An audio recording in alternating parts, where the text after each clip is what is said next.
Hello and welcome to the podcast. I'm so glad that you have joined me here today. I am so happy to have our guest, Dev Honey. And Dev is a licensed midwife. She's the mother of 4 kids. She is an author, and she is going to talk with us today just about how laughing and making, staying lighthearted and using humor can really help alleviate stress, help you feel better, help you manage parenting, but also really help you manage postpartum and those first months after you have your baby. So thank you so much for being with me, Dev. Welcome. Thank you for having me. Hello. So why don't you tell us first how old all your kids are? Oh, goodness. My kids are a very wide range. I have 3, 9, 15, and 22. Wow. They keep me on my toes. I bet they do. Sometimes when people tell me the names, the ages of their children, especially if they have large family, the first thing in my mind, my first thought is, man, I bet that's a big grocery bill every week. You'll Yes. probably eat a lot of food at your house. Yes. And 3 of them are boys, and they're garbage disposals. It's amazing. Well, garbage disposals are nice because they'll eat just about anything, huh? Yes. I do not have picky eaters. I will say that. I am very grateful. I do not have really picky eaters. That makes life a little simpler. So I one of the things that I really appreciate about you is you just have a really lightheartedness about you with your manner and with your words and certainly with your book.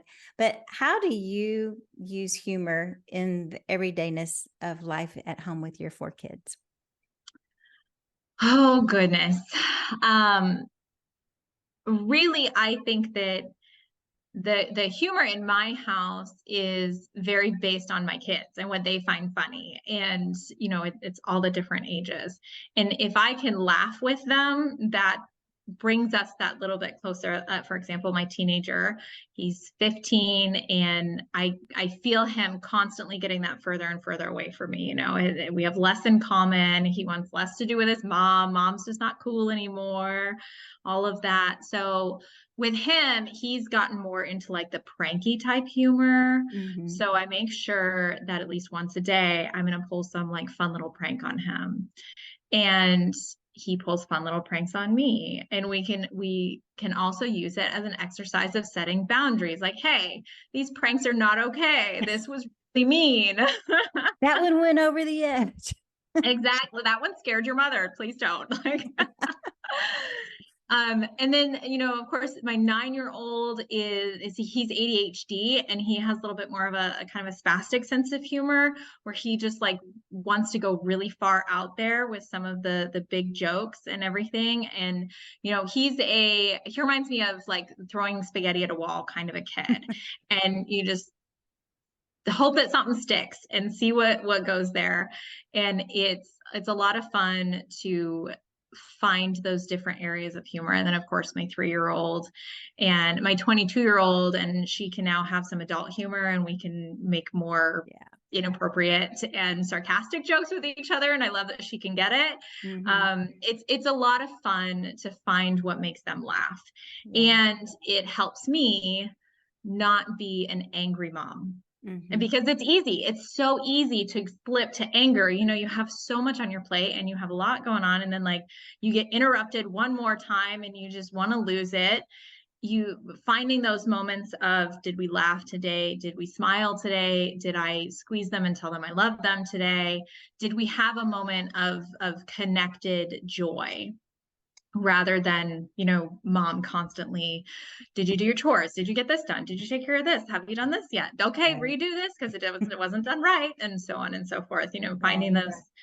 those little bits of joy. Yeah. And really what you touch on in your describing your own kids is that humor is very developmental, and it's based on where a kid is cognitively in their cognitive development.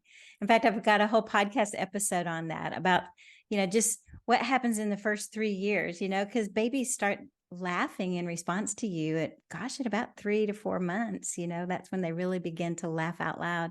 But what makes them laugh then and what makes them laugh at 12 months and then at 18 months and then at 36 months, it's totally different. And it's because that little brain is just growing and learning. And it's just Yes. fascinating to me Yes. how all those things connect. I went to a conference this past week with Jack Canfield, and he uses humor all throughout his presentation. And he would just have, all these funny cartoons, embedded into the presentations. But one of the things that he says is that when you laugh, your endorphins are released, which you would know about because you are, a diet and physical fitness and nutrition person. But also that when that happens, your brain opens up and that you're able to remember better what it is that you're hearing at the time. And so just as a speaker, it makes me think I'm going to have to put a funny in about every 5-10 minutes just to keep people tracking with you. So Yes, and the same for kids, right? We right. know just in how they learn that if we can get them happy, we can teach them better. I homeschool all of my children, and if they are enjoying it, they're going to remember it better. And Right. Yeah. we all know that if we're in a good mood, we're enjoying it and soaking it in a lot more. My 3-year-old is in a funny spot where he will fake laugh. And it's almost like he's trying to figure out what he thinks is funny. I really love it because it's fun to see his different laughs and get, okay, what was genuine here and what he finds genuinely funny, which will be really, really silly things at this point. Probably very But slapstick, huh? yes, exactly, exactly. And that is an interesting thing to watch, that social development too. And like, oh, is this funny? Okay, I'll fake laugh about it. And then, oh wait, no one else laughed. Oh, but she laughed because I laughed. All of the Right. kind of back and forth of that social movement there is Yeah. really cool to see too. Right. Yeah, it really is. That was one of our go-to techniques in the car when we had 3 kids close together, and when they were all crying in their car seats, we would just fake laugh until the real laughing would take over. But it was just it would kind of stop the crying because the kids would be like, they would. It was not the expected approach response to their screaming. So Isn't it interesting? I read a book years ago that talked about just the act of smiling creates that response back into your brain that says, oh, I am happy. And so even doing like fake smiling kind yeah. of a thing brings those happy feels up to the surface. And I'm like, so interesting. That's in those bad, stressful, hard moments when I am, venting to a friend or venting to my partner, and just like, I have to laugh about it. And then we say that even like, oh, you got to just laugh about it because it's just, it's too Right. ridiculous to not be funny. And that is really part of that trick is you just got to laugh at yourself and at your kids and at the whole situation. It's like, how did I end up here? Right. Yeah, I know. I love hearing, parents' stories about their kids. I mean, sometimes it's just like you just wouldn't even believe that that could possibly be true, but it is, Mhm. and it's just funny. So let's talk a little bit about your book. The title of it is "Here for the D: A Maternity Guide Bringing Humor and Empowerment to the Delivery, Decisions, and Other D." And so I did read your book and I just love it. I'm going to give it to my daughter who is pregnant. And I just think you have such really, first of all, a real lighthearted way of talking about all of these things and just kind of bringing a sense of, I think the lighthearted way of writing really brings a sense of calm to, some of that stuff that can be a little bit worrisome. And so I really like your book, and I'm so glad that I was able to get a hold of it. We'll definitely put a link in the show notes for people to get it themselves. But when you were writing it, you talked about how you really love to talk about postpartum because nobody else does. They only talk about, pregnancy, labor, delivery, but then postpartum, you just go home and nobody's really prepared you for it. So talk about that a little bit. Yes, and I'm really happy to see that it is coming out more. We are the mental health of postpartum women is becoming more present on social media and everything. And I'm so glad to see that. It's a difficult time. You're not just transitioning into, okay, I have to learn how to this new person, but you're transitioning into not pregnant anymore. Mm-hmm. And that alone can feel very big and heavy. Like you got used to this body and having this baby inside you, and then now they are suddenly on the outside, especially after, all those months of being able to get used to getting pregnant, and then all of a sudden you're not. Right. It's a huge transition, and we don't give it enough attention. And then we give it attention for maybe 2 weeks, but she's acting normal again, it's fine, she's up and about, it's not a big deal. And then we kind of start to drift off and ignore it, when really postpartum is the first year after your baby is born. I mean, our bodies still know that, our hair still knows that, our teeth and our skin and our everything else still knows that you're postpartum. And everyone else is kind of like, she's fine. When is she going back to work again? Yeah. It's unfortunate that we're not given that space to sort of manage postpartum how we want to manage postpartum. I do have moms who are like, no, I want to get back to work. That's where I'm the most sane. I need to get back to work. That's where I need to be myself again. And I'm like, great, go back to work whenever you are feeling that you want to. Enjoy. And I have other moms who are like, I think I'm going to quit. I think I'm done. It's giving themselves that space to say, oh yeah, this looks different than I thought it would. And I'm okay with that. Mm-hmm. Yeah. It is a real shock to the system. You want the baby and you have expectations, but then, the reality may not meet what you thought it was going to be. And so there's that whole adjustment period that it just takes a long time. It just takes time. Those are Absolutely. Yeah. Absolutely. And those pieces that really are funny, but we don't talk about, leaking from your boobs at the grocery store, and figure, the postpartum diapers and all these things that we're just like, what am I doing here? This is the least sexy I've ever felt in my life. And and no one talks about it. No one mentioned it. No one warned her, on the reverse of that, we get so many of the horror stories, right? And that is also a shame, where finding spaces to share those stories in safe spaces, that you're not also traumatizing someone else and making them fearful of the postpartum period, right?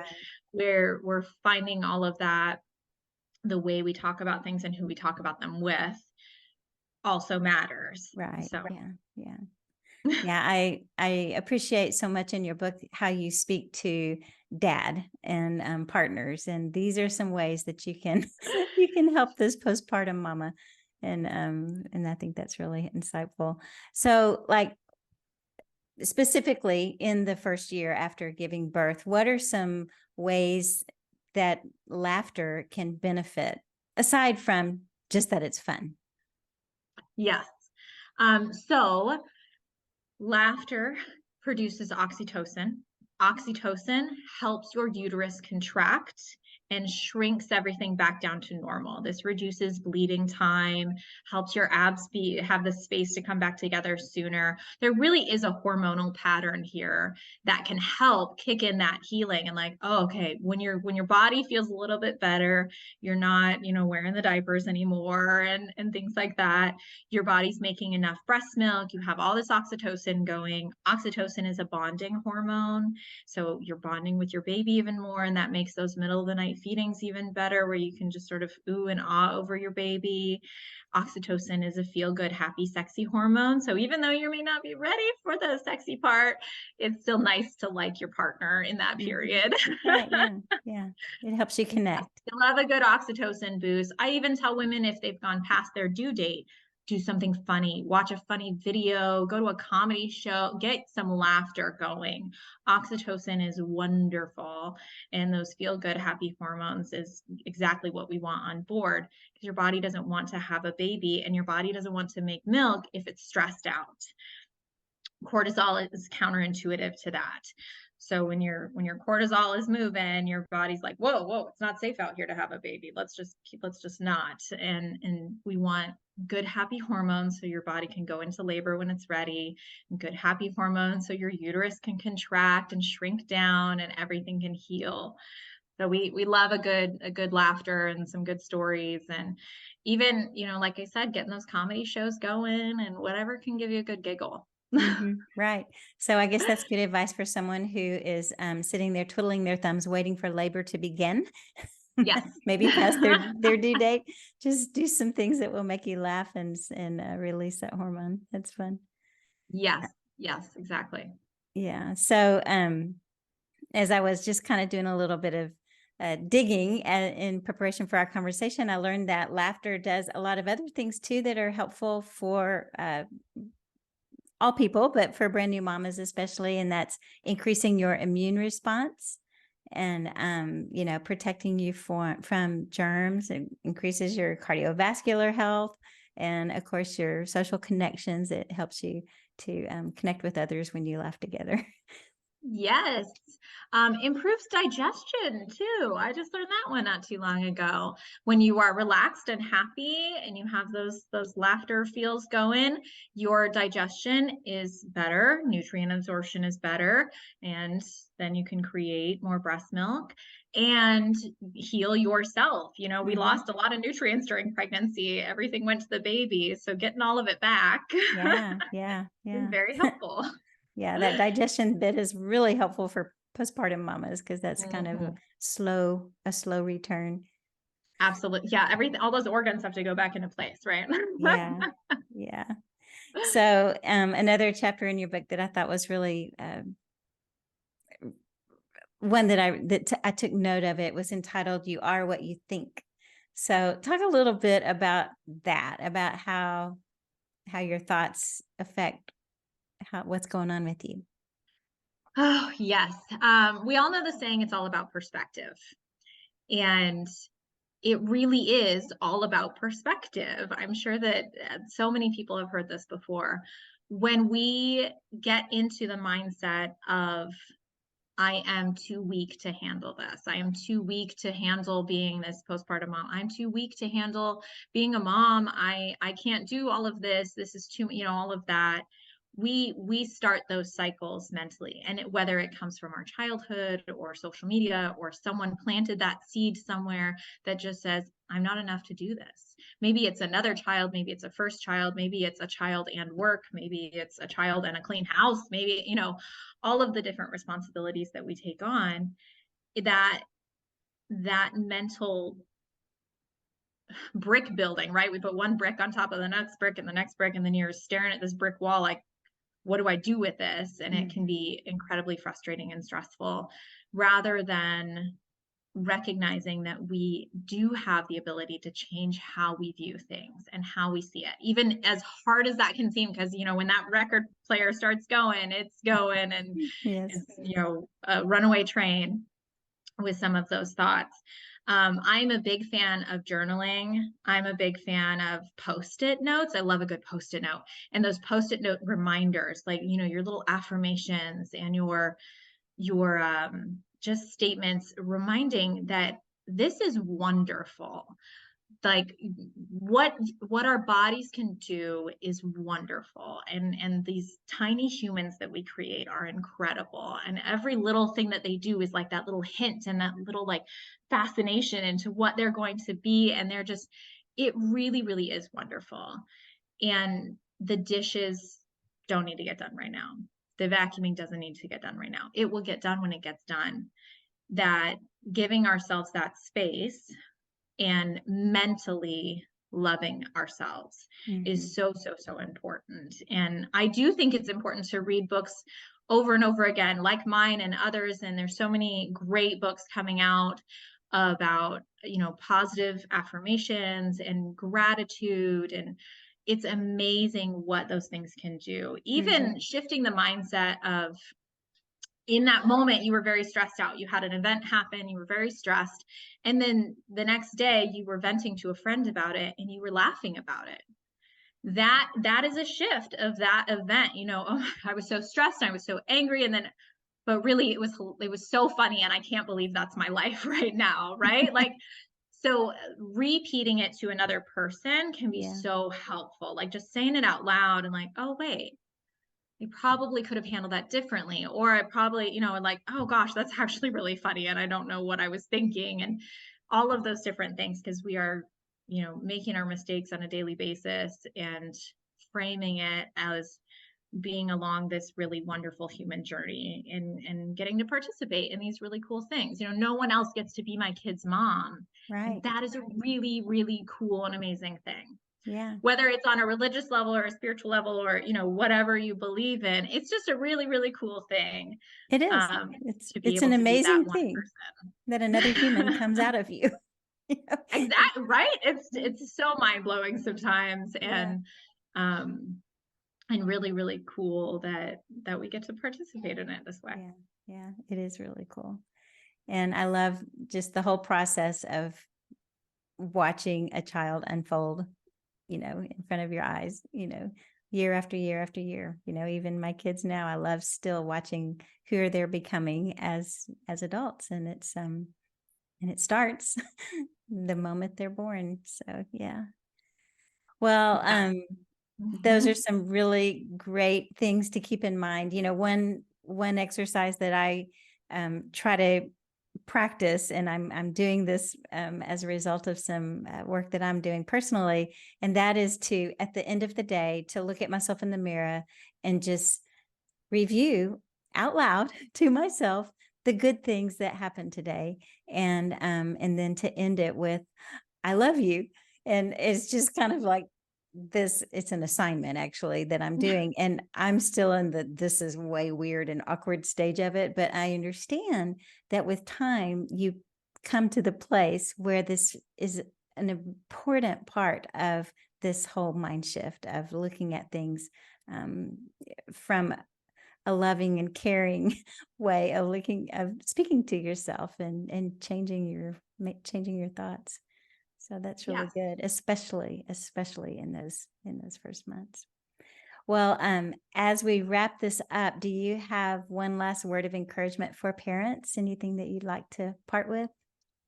Oh, I would love it if each one of your listeners would take a moment and list 5 things that they love about themselves, that they are just grateful for about themselves, even if it's their resilience and their ability to get through it, right? But 5 things that you love about yourself. I think that's Great. really important that we kind of step back and like, oh yeah, I am really awesome. Yeah, yeah. That's great. Well, thank you so much for being here. I will have a link for her book here for the D, A Maternity Guide, Bringing Humor and Empowerment to the Delivery Decisions and the Other D. So you have to read the book in order to learn what the other D is. Thank you so much, Anne. This was You're wonderful. welcome. Thanks for being here.